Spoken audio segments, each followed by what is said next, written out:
not only is the surface changing constantly, your tires are changing constantly, your setup is going to change from session to session usually. So it's really about figuring out where you're comfortable with getting the level of instability to be quick.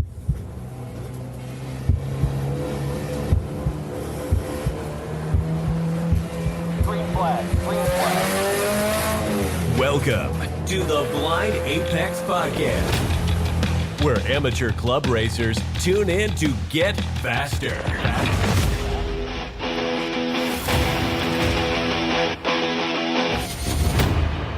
This episode is brought to you by Deechworks Fuel Systems. Visit deechworks.com for all your fuel system needs. On this episode of the Blind Apex Podcast, we're going to talk about being fast in a front-wheel drive race car. And since I'm slow, I need a guest. Joining me, founder of Driven Living, a not-for-profit focused on raising awareness of rare diseases, a Sick Kids patient ambassador raising funds for the Toronto Hospital Sick Children, and your 2024 Sports Car Championship Canada TCA champion, Eric Kunz. Welcome to the podcast, sir. Thank you so much for having me on. I really appreciate you taking the time to talk to me. The SCCC is a mouthful when you spell that out. Oh, yes. It gets even better. At the start of the season, we were running some ads because it was on a Rev TV, which is like the equivalent of MAV TV in the US for Canada. So we were just filming some ads for it, and it's Sports Car Championship Canada presented by Michelin was the full thing. And I think they even wanted FEL Motorsports Sports Car Championship Canada presented by Michelin. Yes. And that took me a few takes to get right. You're nailing it now. Yeah. Yeah. Well, it's like the 100th time of saying it, right? It gets a little bit easier. Yeah, I would assume so. But yeah, I usually type up my intros or at least an outline for the podcast. And I'm staring at this and I'm like, I'm totally going to wreck this, but it's okay. My listeners have low expectations for me, so it's fine. Let's talk about this driven living organization that you founded. Yeah, for sure. So it started in 2023 as I started transitioning from go-karts into cars. Mm-hmm. The idea of it was we're going to use it to raise money for the Toronto Hospital for Sick Children, or Sick Kids for short. So that was the original plan with it. This past season, we did end up raising money for them in 2023. We didn't get the success that we were really looking for, and we didn't think we were making a big enough impact. So in 2024, we transitioned a little bit from the fundraising of money to donating tickets for families and sick kids to come out to the track and experience a day at the racetrack, experience what it's like to be part of the team. Mm-hmm. Try to get them away from the hospital for a day was kind of the idea. So we did that twice last year. The first time was at the Honda dealers. Oh, what is it? I'm trying to remember the long name now too. The Honda Dealers of Ontario, Toronto, Indy. Okay. That's the full name. So yeah, that's the first weekend we had them out. We had 4 or 5 families out for that weekend. Great time. We took them all over the paddock, let them sit in some of the different race cars, let them choose their favorite. And then obviously watch the race and then watch the IndyCar a little bit after us. So yeah, that was awesome. To see like the smiles on some of their faces, and some of the parents were just super glad to be out of the hospital and be able to do something other than TV or video games, right? Right. So that was a ton of fun. Then we did it for the last race weekend as well at Canadian Tire Motorsport Park. Yeah, I think that's a great thing to do. My mom was in hospice for a while, and there was a lot of going back and forth. And I can only imagine if your child was sick and in the hospital for a long duration, and you're going back and forth, and maybe you're trying to work and trying to do this, that the free time and fun aspect becomes much smaller. So for you to be able to dedicate some time for them to get out and really feel some sense of normalcy again is really important, I think, in their journey to healing and coping. So that's awesome, man. Yeah, that's awesome for sure. Right. It's you have the physical health side, which is getting treated at the hospital, and Sick Kids does have a very, very good mental health support side. Right. I know when I was in there for long extended periods of time, that really helped, but there's only so much support you can have when you're locked away in a room. Right. And being able to get out and do stuff is so important to your mental health, right? The sunlight, just being out and around other people as well. So I hope that we could have helped and made an impact on that. I'm sure you did. For the folks that were able to participate for those 2 races, I'm sure it's a lasting memory for both the parents and the children. So let's talk a little bit how you got into racing in general. Where did the racing bug come from? So I'm a first generation racer. My parents were never really interested in cars at all. Growing up, I was playing a lot of hockey, actually. You are Canadian. That was my main sport. I am Canadian. It is part of our nature is to be on ice. So I grew up playing hockey, and I went go-karting a couple of times, and I'm like, I want to do this more competitively. And at the time, my dad had a friend whose kid was starting to get into it as well. Never ended up getting into it competitively. So continued on playing hockey competitively for pretty much my entire life up until I was about 16, 17. That's when my rare disease really started to impact my lung, and that ended up taking me out of the game. And then I was kind of no sports for a year or two, and then COVID hit, and everything was locked down. And I'm a big gamer, so I ended up locking myself away in a room and playing video games. And like I said, I know from experience, being locked away in a room is not good for your mental health. So I was really struggling with depression and some not so nice thoughts. And then my mom was really, really worried about me. So she's like, okay, you have to go outside and do anything. We'll support whatever you want to do. You name it, and we'll support it. I went to her and said skydiving. She said no. Yeah, so that was a big hard no.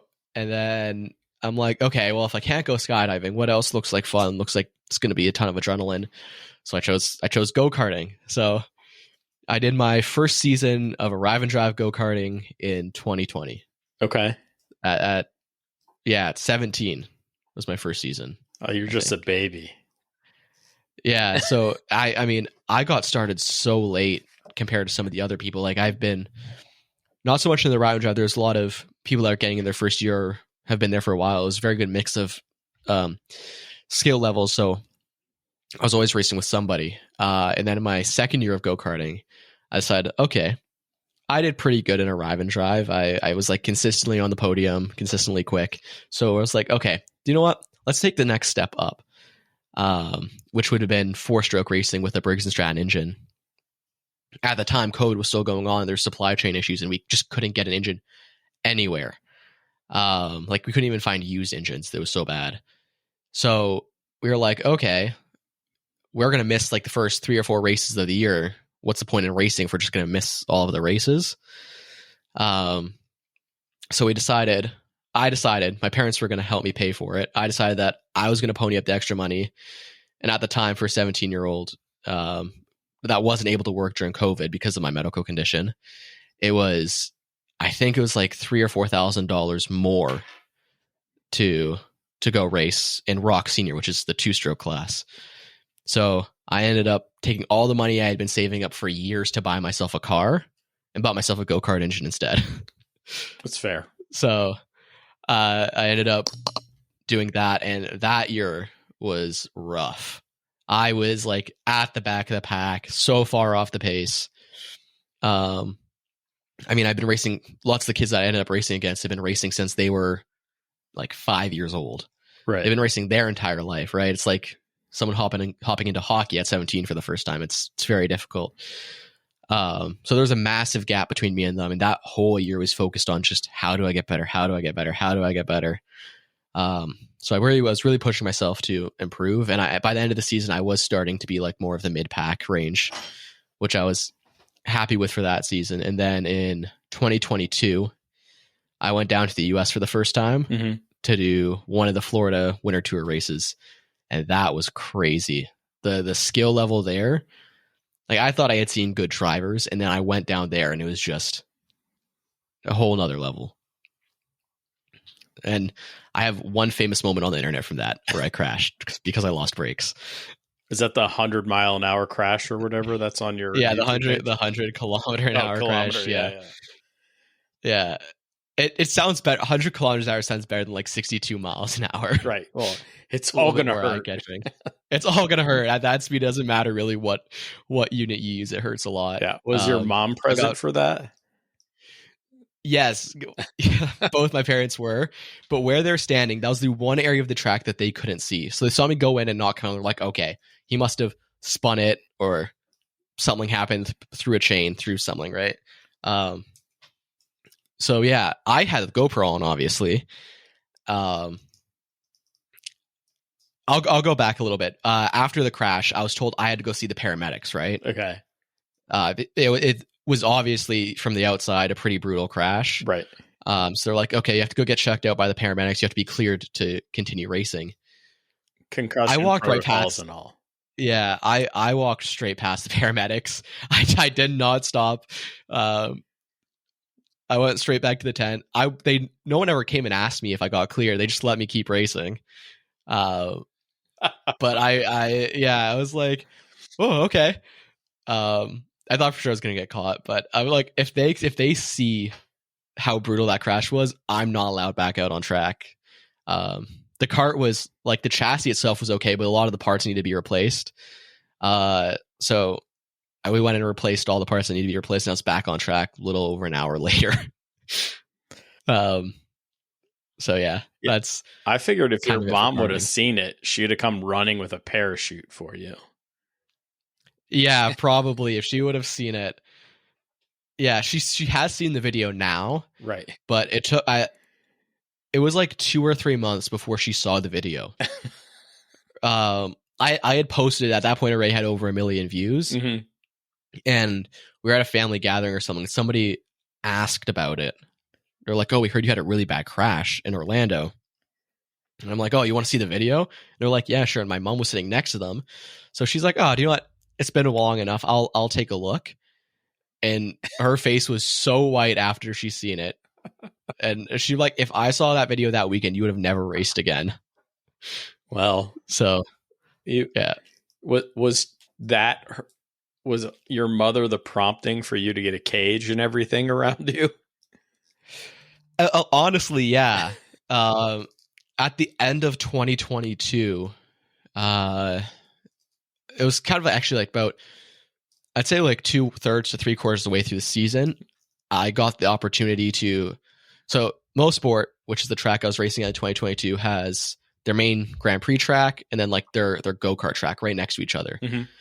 So I had somebody's that had been helping us mechanically learn about the kart and stuff earlier in the season. His kid was racing up at the main track, and they're like, "Oh, you should come up, say hi. I'll introduce you to the team owner. It's always good to have a connection." The next day I was in a race car for the first time. Okay. It was honestly pure luck. And if that interaction never happens, I don't think I ever get into a race car.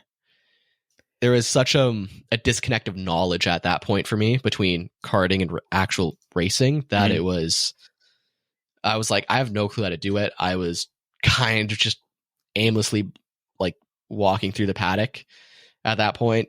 And there's a large mentality at the time in the karting paddock. I don't know if it's still the same, that if you do good in karting, a team's going to come snap you up and want you to drive for them. Which, if any karters are out there listening, not the case at all. You're going to end up having to go get it yourself, go find a team, go find a series. Don't wait around for other people because they're not coming. Yes. That's my one advice to karters. Absolutely. And any feeder feeder series to whatever you want to do, right? If you're circle track trying to go NASCAR, if you're in karts trying to go open wheel or in the sedans, whatever, it's you have to make those relationships. You obviously did. All it took was one, right? But most people, it's going to take dozens if they can even get in, right? Yeah, and that's just it, right? You still end up paying money. I paid for the test day. It wasn't free. Correct. I think it was actually half a day of testing. They had somebody back out last minute, and they had sold the morning slot. So in the afternoon, I got to the track. I mean, I got to the track at like 8 a.m. because I was so excited. I wasn't sleeping all night, which isn't the best thing to do right before you go on track. But it was, yeah, I still remember that day vividly because I was so slow. I was running like way, way slower than I had to, but I was so scared of crashing the car. Right. And Canadian Tire Motorsport Park is not a beginner-friendly track. It's one of the highest speed road courses in North America. Mm-hmm. So it's a little bit daunting at first. Yeah. A lot of high risk, high that day reward was there. Awesome. Yeah, it's a lot of very, very high speed, high commitment corners with a ton of elevation change. Okay. So I didn't crash the car. I made it around in one piece. And I did improve over the half day, but it was such an experience. And so I still it's so vivid in my mind how surreal it was to be in an actual race car on an actual racetrack. Because at that point I wanted to be a race car driver, but it was like, okay, I don't have the millions of dollars it takes to get to Formula One. What's the point? Right. I'm just going to go karting. And then this whole new world kind of exploded in front of me. So okay. What was the transition like as a driver from the kart to the car? It was interesting because at that point I never really sim raced before. I had like a wheel that would bolt to my desk that I'd sometimes go play the F1 games with my friends. That was kind of like the extent of my sim racing. And I really struggled with go-karting because I couldn't understand the dynamics of the car or of the kart. The second I moved into cars and people started explaining it to me and I had some coaching on like what's going on and why it's going on, I picked up on it so quickly.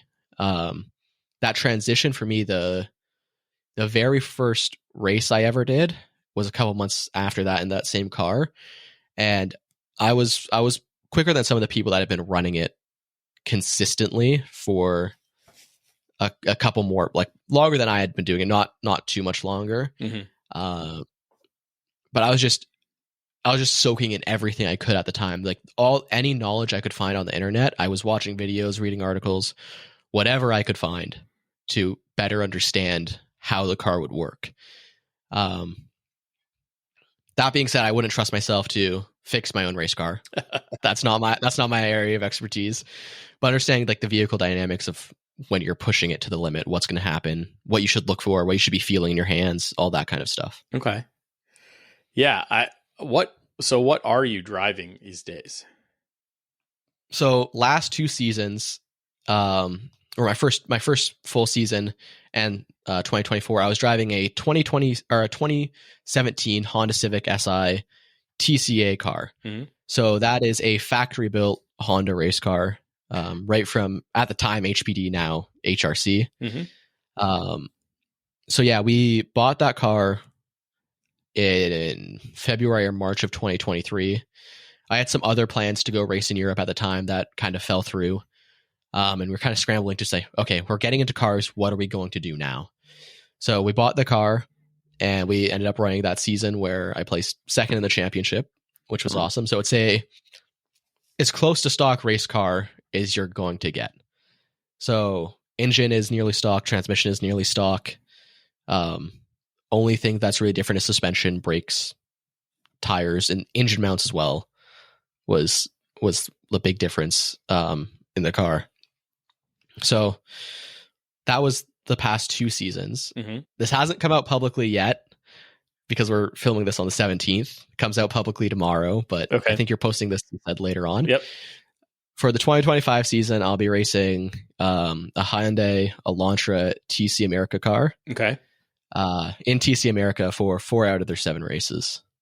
Awesome. So I'm super excited to be racing in the US this year actually. I always keep saying next year, but it's like right around the corner. Your season's about to kick off. Yeah. It kicks off at the end of next month. Just get excited, right? Like, oh, I'm so excited to get back in a car. Yeah. So I drive a Honda. Okay. I'm not, I bag on Honda all the time because their support is different. And all I've heard from Hyundai is that their support is amazing. So to transition and where you are and the experience that you have, I think it's a great partnership for you to be with. You're gonna do even more great things. So, I'm really, really happy. And there's such a community. I mean, or there is the community around the Civics and stuff, but I've been seeing so much of the N Club and the Elantra N community, and it's so incredibly cool. And like just N community in general is like so big and so enthusiastic about not only the N series of cars, but about cars in general. I know I have quite a few Hyundai owners that follow me already, so I'm hoping they're going to be happy to see me in a Hyundai next year. So the street car Veloster, the N package, right? The Elantra Veloster, all those N cars. A prior guest and a buddy of mine, Mario, has one. Okay, has his track car, and it's got like a ridiculous warranty on the engine and transmission and stuff. Yeah, they're like, oh, it blew up. You were at a racetrack. We'll schedule you. We're going to put a new one in. No worries. I'm like, nobody's playing that game. I used to brag on Mazda because Mazda still supports the 1990 Miata, right? They still make control arms and hubs and all that stuff, but they're not supporting like Hyundai's in the game right now. So that's exciting news. Yeah. And Hyundai's constantly expanding too. So yeah, like I'm very excited to be getting into that kind of manufacturer realm. Yeah, it's going to be a different world. Are you going to be with a team or with the factory group? So it's the factory team right now for Hyundai North America is running IMSA TCR, Brian Hurd Autosport. So I'm not going to be getting in with them right now. That's the hope in a few years to be. That's where I would like to be. But Ricca Autosport is, I can't remember the exact way they put it. It's kind of like a factory adjacent team. They're like I don't want to say a junior team because they are a very high level, very professional team. But they do have some factory support from my understanding. Yeah, they're a professional team that has factory support from Hyundai. So yeah, I mean, that happens. The factory team is usually actually more hamstrung than those pro teams that have the factory support, right? And they all share information, so it should be helpful. But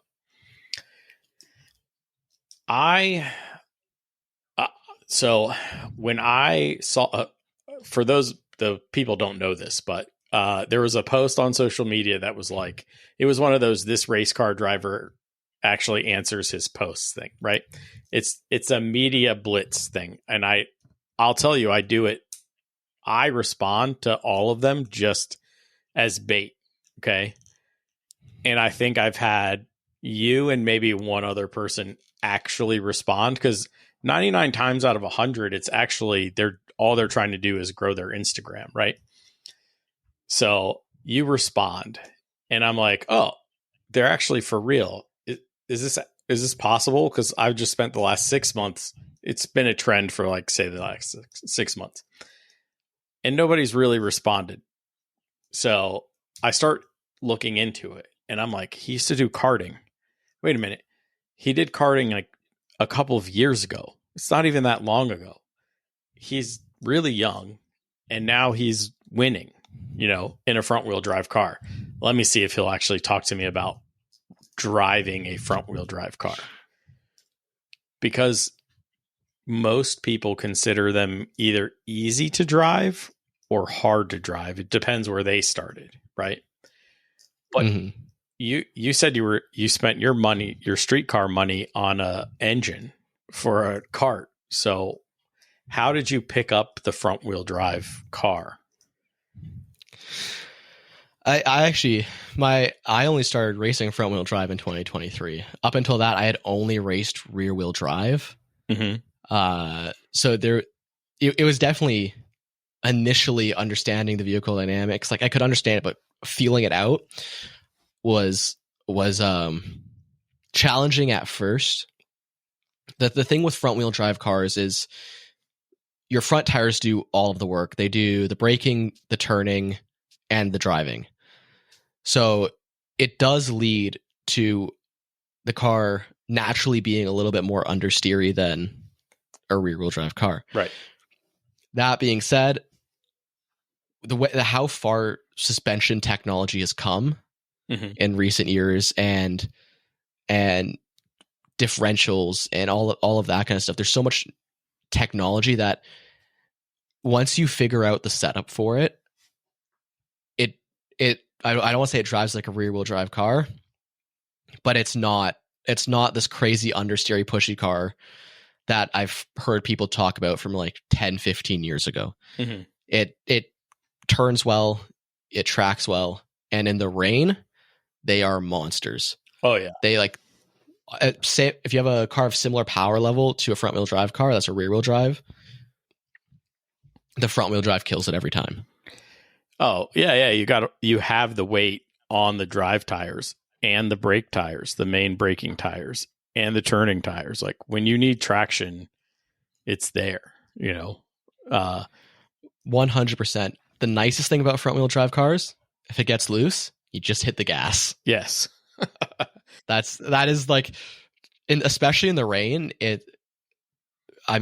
we have rain tires, right? And we have Michelin rain tires. They're excellent tires, but it still gets a little sketchy, and especially with how on the nose you have to drive a front wheel drive car, it's very, very, very much you're going to be on the gas a lot, saving the car. Okay, because it's so twitchy. Explain to me on the nose. So like I said, front wheels do everything, which means you want to have maximum grip on the front.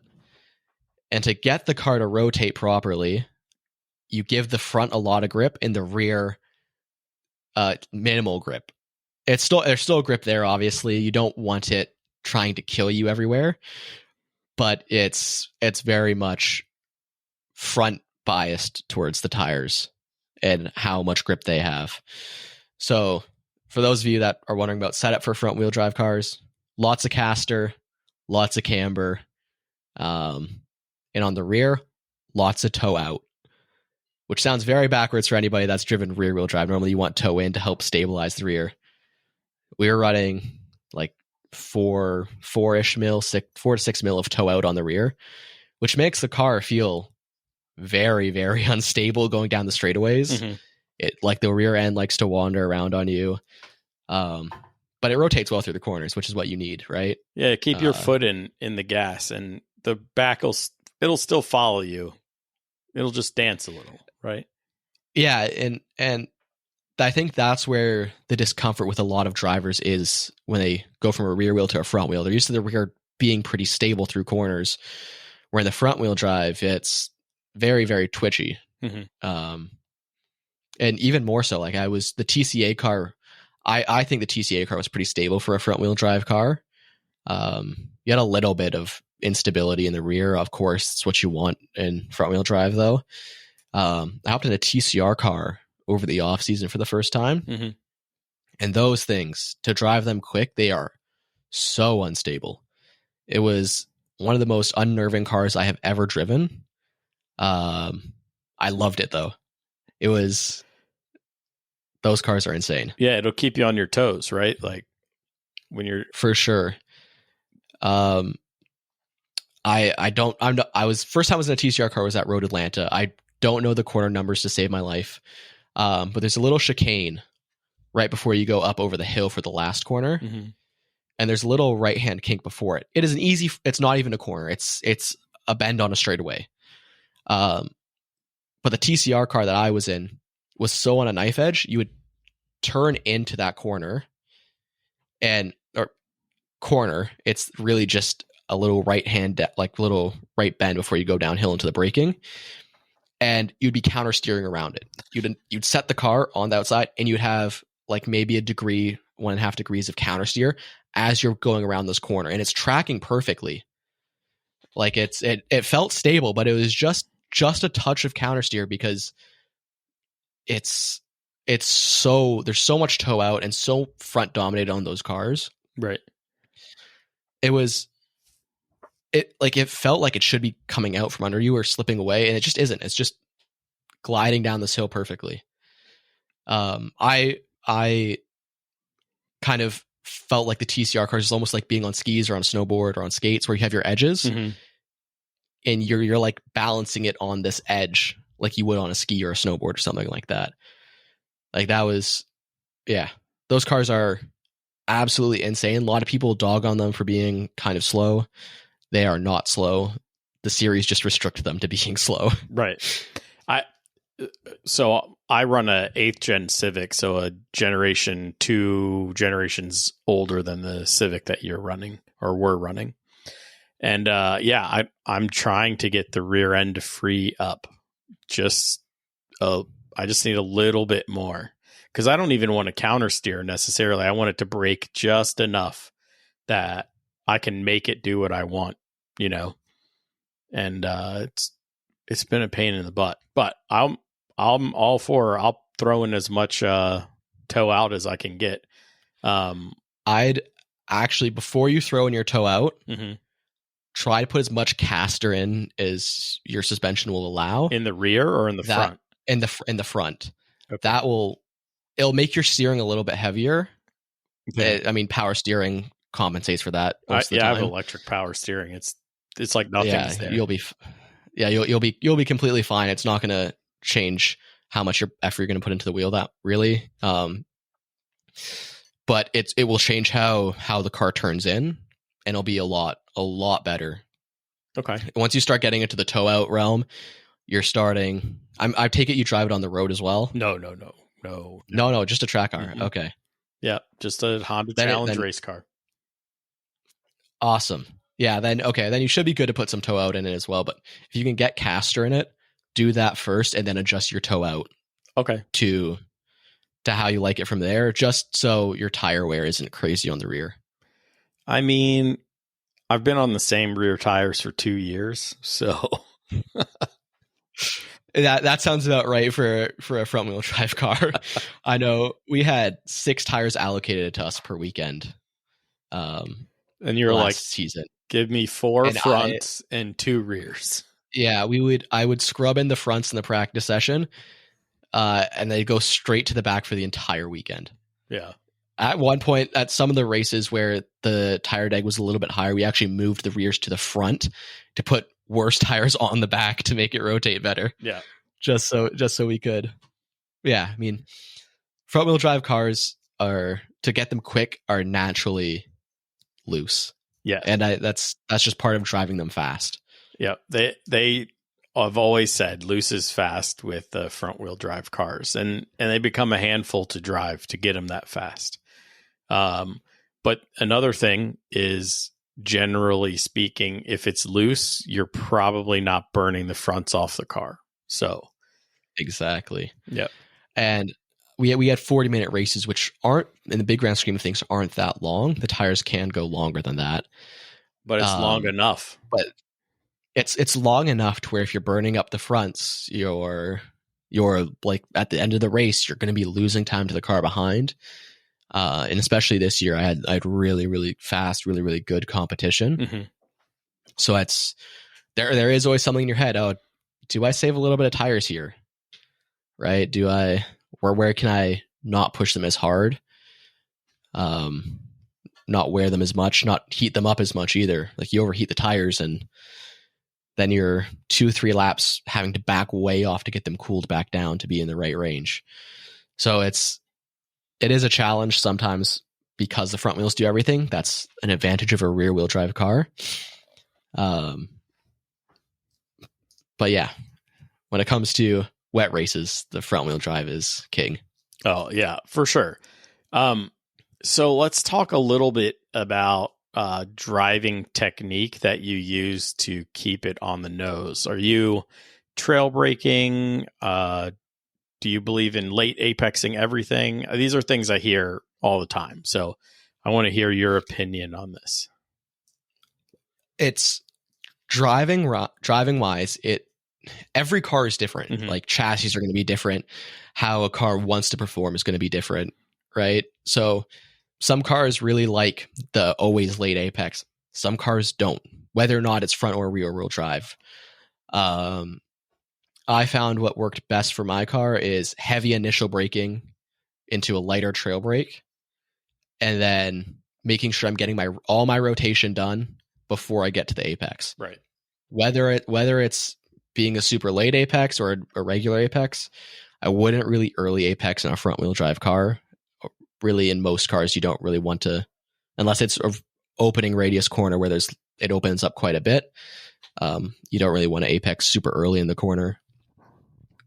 Yeah, you do have to balance it because I had the car set up so loose. I wasn't able to trail a ton of brake, or else the car comes out on you. Right. But it really depends on your chassis and how you have it set up as well, right? Okay. People always talk about the limit, and it changes. Not always the surface changing constantly. Your tires are changing constantly. Your setup is going to change from session to session usually. So it's really about figuring out where you're comfortable with getting the level of instability to be quick. If you want to take late apexes everywhere, that means you have to get a lot of rotation done very early into the corner to make sure you're getting out straight. So it's difficult to say. I mean, I'm sure from your experience, you've tried different things and you've realized, hey, this works here, this doesn't work here. So yeah, I mean, I'd start off by just figuring out how confident you are in your car control abilities and how comfortable you are with the looseness. And then that really determines where you're going to try to apex at. Okay. And play with it, right? Like it's not going to be the same day to day or session to session. Even there's been, we're not the only race series running on that day, right? Mm-hmm. So we have NASCAR Canada that goes out before us, and they are on these god awful tires that lay down so much rubber. Yep. Right. And we have to set the car up if we go out after them completely differently than we do if we go out before them, because of how much rubber is down on the track that doesn't like to play with our tires. And the reality is we'd get a couple millimeters of rubber buildup on our rear tires because we just didn't have the power going to them to get them off. Yep. So we'd set the car up way more stable initially at the start of the race, because 10 minutes into the race, the car is going to be trying to kill you instantly. Like it was really difficult to drive. And then that changes where you apex, right? If you can get a lot of rotation in, you can get the apex and get it even longer straightaway, even if it's only by a few feet. But yeah, it's anybody that's trying to figure out, hey, where do I apex? It all starts from how you enter the corner. People always like, oh, what's focus on exit. Yes, exit is important, but you don't get the exit if you don't focus on the corner in its entirety. Right. So it's really a game of like balancing how early you want to get the rotation, how late you want to get the rotation, and where you want that apex to be based on the conditions, based on your setup, based on your tires. I wish it was an easy answer, like, yeah, always apex late, but It's not an easy answer. Yeah, but there in a club racing paddock, it's like political parties. Early apex. No, exit. Focus on the exit only. Trail brake everything. I'm like, you can't. First off, not every corner is designed that way. And then, but they're like, oh, you need to go faster. You're not apexing late enough. Where? Exactly. Like, Yeah, that's really it. Like, are you trying to set up for another corner? Is it a complex of corners or is it one single corner? Right. There's always this need to think critically. I mean, you go to a lot of these people have been driving the same way for years and years and years, right? You put them in a new car, they're not going to be able to drive it the way they want to drive it.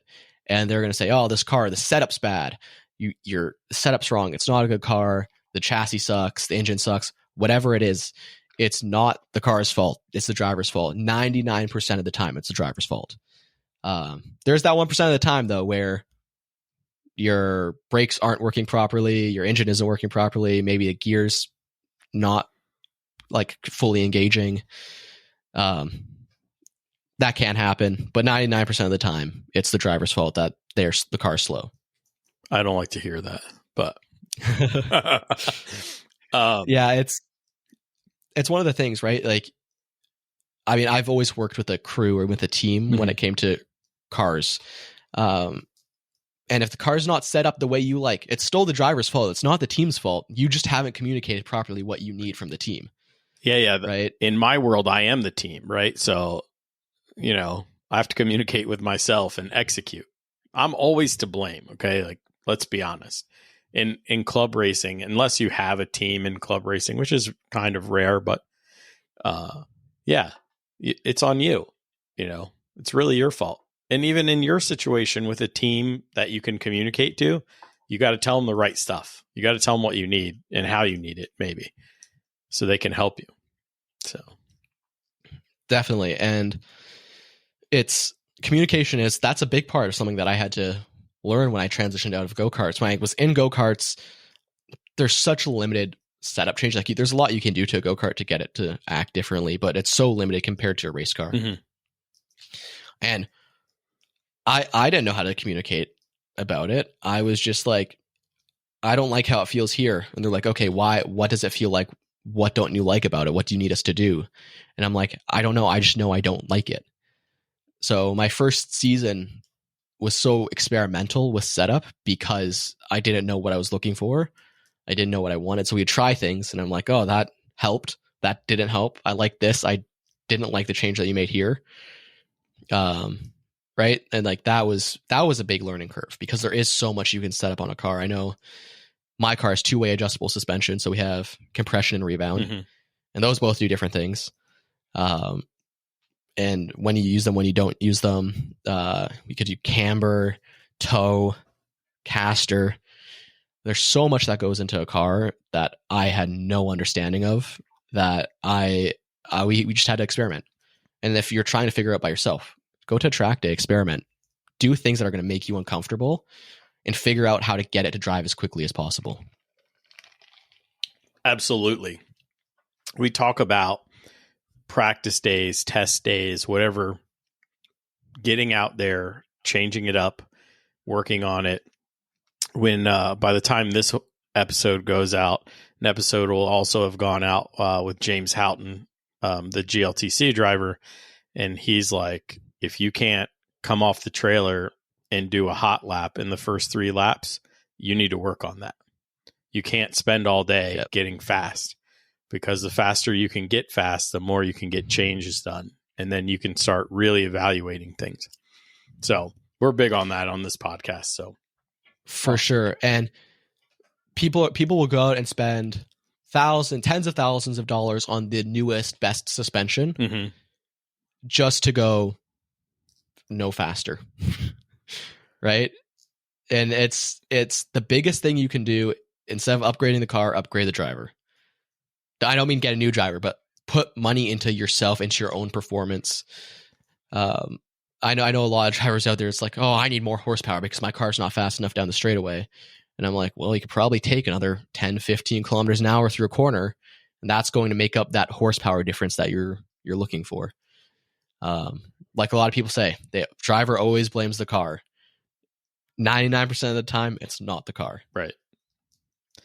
Yeah, I mean, coaching, more practice days, self-education, taking courses online, whatever it takes to help educate you. And the thing that clicks may not be a direct line to racing. So just always be ready to grow in all aspects. And then something may apply to what you're racing. It may apply to racing. So, yeah. And it's, when it comes to motorsports in general, like it's not just what you're doing on track, but it's doing what you lead up to being on track. Like your hydration level doesn't come by drinking a liter of water in the morning before a race day. Your hydration level starts a week before. So you need to be hydrating all the way up properly up to the weekend, right? There's a lot of things that go into it that like go into a race week before that you get to the track. I know my rest, my exercise routines, my rest routine, how much water I intake, it all changes on race week because I need to build up to that performance level. So the 10 beers the night before a race is okay because I'm hydrated for a week ahead of time, right? Is that what it is? So I've stopped drinking alcohol now. Okay. Legal age in Canada is 19, so I'm 21 now. If you're wondering, how does he know what alcohol does? I've stopped drinking because I've realized there's a performance aspect to it because it changes your hydration level. Alcohol dehydrates you. Right. So I've completely cut alcohol out. I'll have a drink with some friends once or twice a year now, and that's what I limit myself to. Okay. So I'm not saying cut out all alcohol. I'm just saying leading up to a race week, I wouldn't drink any alcohol if your performance is your number one goal. If you're out there for a hobby to have fun and you're there with buddies, go for it. Right. But if your goal is to win and be competitive, no alcohol a week before a race. After the race weekend, go for it. But nothing before. Yeah. That's wise words from somebody so young. What you see in the paddock is a different story though.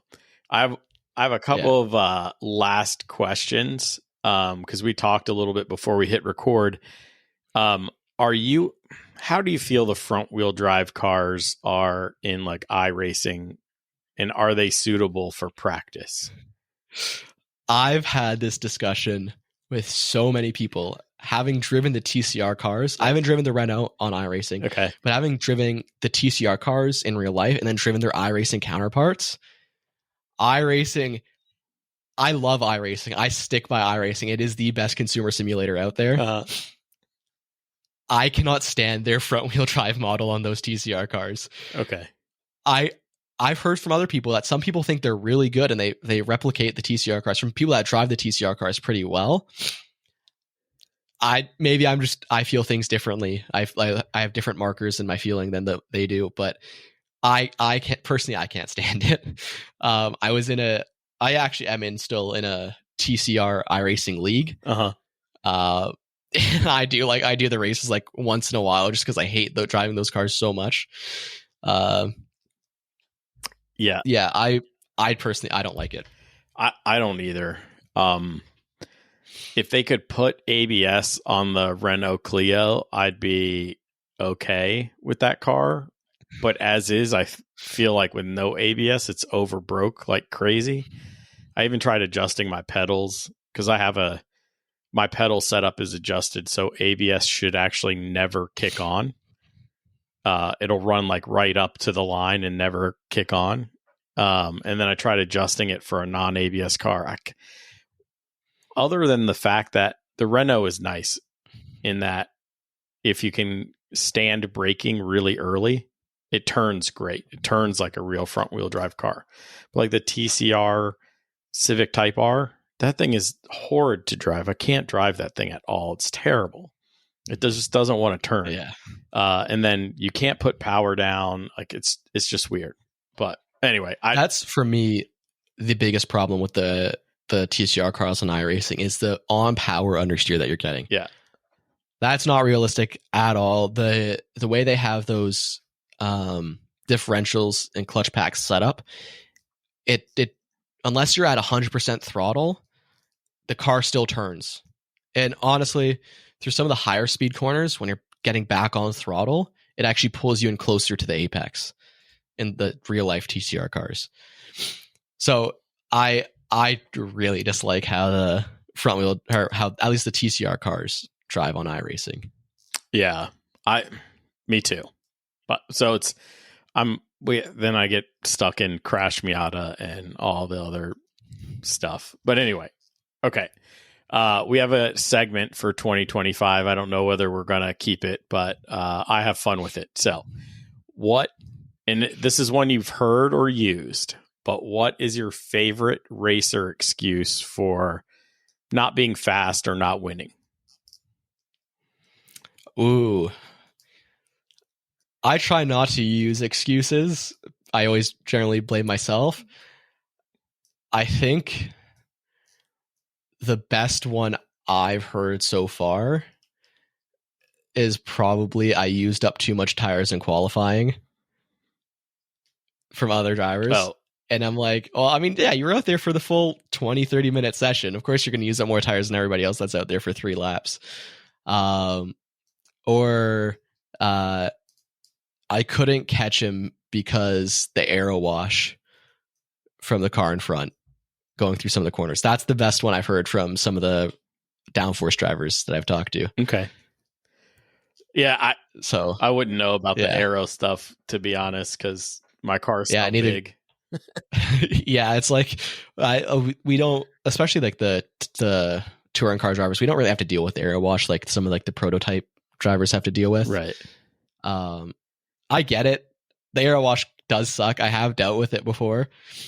But there's ways around it. Like you can like offset a little bit. Yeah. I mean, there's always the typical kind of answers like, oh, the engine sucks. The tires are dead. Right. Yeah, there's always a reason why those things come up. And like I said, 99% of the time, the driver is the problem. Yeah. Yeah. I don't like admitting it. I like blaming anybody or anything but me. But when I really, sit down and think about it and go for a little root cause dance here, it's always my fault anyway. So. Yeah. And there's always a way to kind of adjust yourself to the car. I mean, I know people that have been driving the same car for like 10 years and they are really, really good in the one car. Mm-hmm. You put them in anything else and they're just like, they're completely lost. And that's okay because that's what your experience is, right? Right. For drivers that are early on in their racing career, my advice is as many cars as possible. Get in as many different types, front wheel drive, rear wheel drive, all wheel drive, whatever you can get into it. Mm-hmm. Because it's going to teach you different things. Yeah. Awesome. That's my big advice. Good. I was going to ask about advice and you did it for me. So, Eric, where can everybody find you online, and driver living or driven living? And why do I keep saying driven living and all the stuff you guys are working on? Yeah. All my stuff is generally posted on Instagram. It's just erickunz.racing. I'm pretty easy to find. Other than that, you can go to erickunz.ca or drivenliving.ca and you can see all the stuff I do with sick kids and what I've been up to. Awesome, man. I really appreciate you coming on and sharing with us, just us local club racers here, mostly in the United States, some in Australia, New Zealand. Well, we're global. We're everywhere, really. But thanks, man. I appreciate it. Yeah, for sure. And if anybody's ever in the SRO paddock and wants to stop by and say hello, feel free. I'll be with the Rick Autosport at the Rick Autosport tent most of the time. I should be there at 4 of the events. I will be at Circuit of the Americas, Sebring, Barber, and Indianapolis. So if you want to come say hello, feel free to stop by and say hi. Awesome. If I'm there, I'm definitely coming by. I'm glad you had me. Thank you again for taking the time to talk to me. Until next time, keep working on yourself, keep working on the car, and let's get faster.